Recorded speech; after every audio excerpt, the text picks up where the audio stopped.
Pour débuter cette édition, coup de projecteur sur des ados qui profitent des conditions météorologiques exceptionnelles que nous connaissons actuellement pour patiner sur la fontaine du Jardin du Mail à Angers.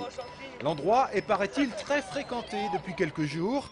La fontaine du Mail n'affichant une hauteur d'eau que de seulement quelques centimètres, l'exercice ne présente pas a priori de danger, si ce n'est le risque d'une belle glissade et de ses conséquences.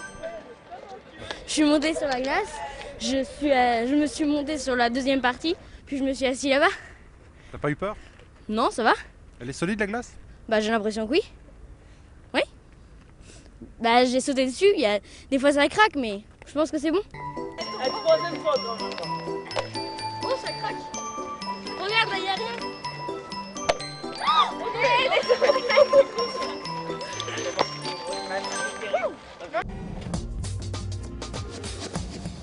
Il a fait froid cette nuit et même très froid. C'est ce que nous ont confirmé les techniciens de Météo France.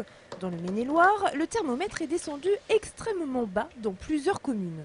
On a relevé jusqu'à moins 12 degrés à Martigny-Briand, moins 11 à Fontaine-Guérin.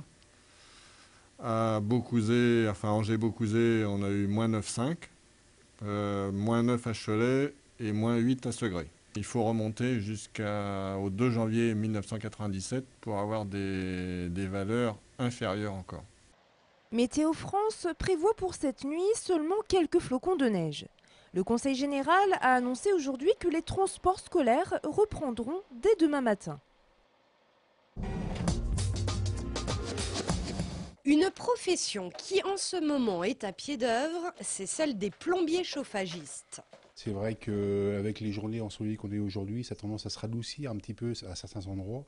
Et c'est vrai qu'on constate des tuyaux qui commencent à s'avérer, qui ont gelé, et donc on s'aperçoit des fuites d'eau. C'était le cas par exemple à la salle des sports de Montjean-sur-Loire aujourd'hui.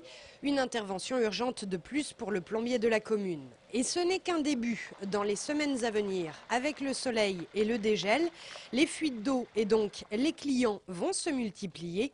Le plombier a quelques petits conseils à leur donner. Quand on s'aperçoit qu'une canalisation est gelée, donc il faut essayer de pouvoir déjà la fermer, de l'isoler. Et puis bon, après, attendre que la canalisation dégèle. Et puis donc à ce moment-là, au moment où c'est dégelé, donc appeler le plombier pour pouvoir réparer la fuite le plus rapidement possible, pour éviter que ça ne crée pas trop de dégâts derrière, quoi. Et du coup, il faudra bien surveiller les canalisations et les installations qui ont été confrontées au froid. Et par exemple, les compteurs d'eau extérieurs, souvent mal isolés, une bonne couche de laine de verre peut suffire à bien les protéger.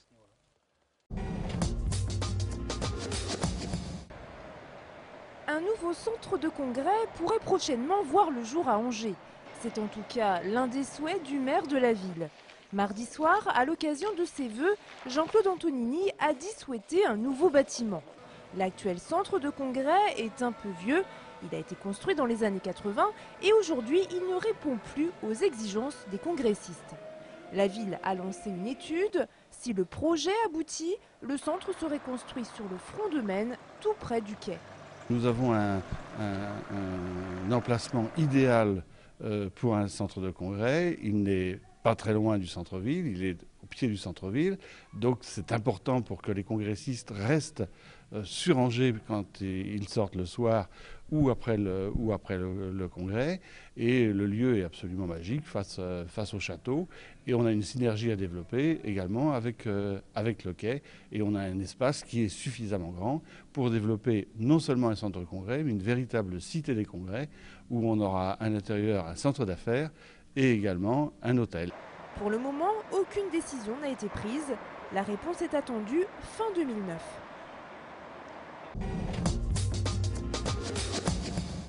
Retirer 2000 plaques de béton résiné pesant chacune 80 kg et posées sur les deux façades du parking Molière à Angers.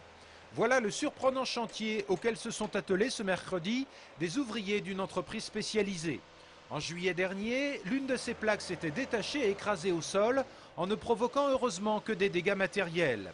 La perspective de la reprise du chantier du tramway et surtout un souci de sécurité ont donc conduit la mairie d'Angers à prendre cette décision. Durant les 3 semaines du chantier, le parking restera accessible aux usagers. Travaux toujours, avec cette fois-ci le chantier du tramway à Angers et Avrier, qui ne reprendra finalement que lundi prochain. Les intempéries de ces jours derniers sont bien évidemment la cause de ce retard de calendrier. Le gel ayant notamment la fâcheuse tendance à solidifier les sols, ce qui les rend quasiment impossibles à travailler. Les automobilistes angevins vont donc pouvoir profiter de quelques jours de répit supplémentaires. Ça vous a coûté combien? Ça m'a coûté 11 €. Et alors au début c'était combien? 40 €. Là ça vaut le coup. Donc là c'est intéressant. Et oui, aujourd'hui c'est le jour J. Les soldes d'hiver ont enfin commencé dans notre département. L'occasion pour certains de peaufiner sa stratégie, pour d'autres d'attendre avec les enfants et pour les acheteurs du premier jour de se faire plaisir. Pourquoi vous faites les soldes aujourd'hui? Pour les bonnes affaires, pour dépenser moins et avoir plus. Il y a beaucoup de stocks, j'ai bien l'impression, et c'est pas la foule. Donc c'est l'idéal.